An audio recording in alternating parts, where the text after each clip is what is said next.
Science వేసే సంకెళ్ళు. నేరస్తులను పట్టుకోవడం ఎలా? వాళ్ళు పారిపోతుంటే వెంటపడి బేడీలు వేస్తారు. కానీ అసలు నేరం ఎవరు చేశారో ఎవరూ చూడకపోతే అప్పుడు వాళ్ళని ఎలా పట్టుకుంటారో తెలుసా? అందుకు ఒకటే ఆయుధం, సైన్స్. Forensic science.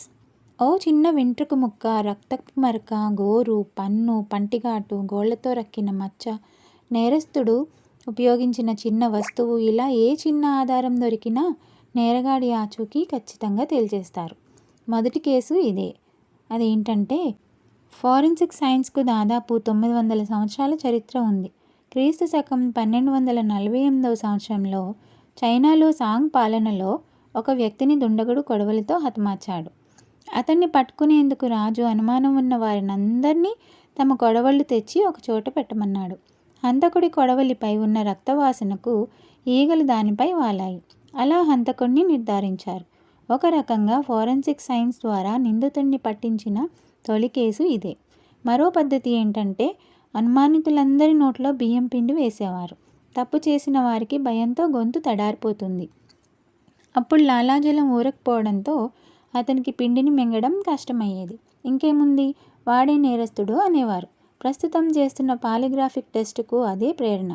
16వ శతాబ్దంలో సైన్యంలోనూ విశ్వవిద్యాలయాల్లోనూ పనిచేసే వైద్యులు ఒక మనిషి చనిపోతే అందుకు కారణాలేమిటో శోధించేవారు.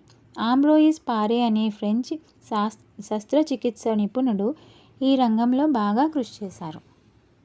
ఫోరెన్సిక్ సైన్స్ పూర్తిగా శాస్త్రవేత్తలు కనిపెట్టింది కాదు. నేర పరిశోధనలో పోలీసులు శోధించి సాధించారు. నేరం జరిగిన చోట ఆధారాలు సేకరించడం, వేలిముద్రలు సేకరించడం, ఇలా ప్రతి చిన్న విషయంలో వారు చూపిన శ్రద్ధ నేరాన్ని నిరూపించడంలో పోలీసుల తపన ఈరోజు ఫోరెన్సిక్ సైన్స్ను ఈ స్థాయిలో నిలబెట్టాయి. మొదట్లో వేలిముద్రలతో నేరస్తుడిని పట్టుకునేవారు. తర్వాత UV light screening, DNA testing వచ్చాయి. తొలి ఫోరెన్సిక్ ల్యాబ్ ఎప్పుడు పెట్టారు అంటే, ఎడ్మండ్ లోకార్డ్ అనే ఫ్రెంచ్ శాస్త్రవేత్త తన సహచరుడు అల్ఫోన్స్ బెర్టిల్లన్తో కలిసి ఫోరెన్సిక్ సైన్స్లో ఎన్నో ప్రయోగాలు చేశారు. మొదటి ప్రపంచ యుద్ధం కాలంలో మెడికల్ ఎగ్జామినర్గా పనిచేసిన లోకార్డ్ చనిపోయిన సైనికుల ఒంటి మీద ఉన్న మరకలు, దుస్తులు, దెబ్బతిన్న విధానాన్ని బట్టి ఆ సైనికుడు ఎలా చనిపోయాడో అంచనా వేసేవారు. 1910లో ఆయన ఫోరెన్సిక్ ప్రయోగశాలను ఏర్పాటు చేశారు. ఇది ప్రపంచంలోనే తొలి ఫోరెన్సిక్ ల్యాబ్.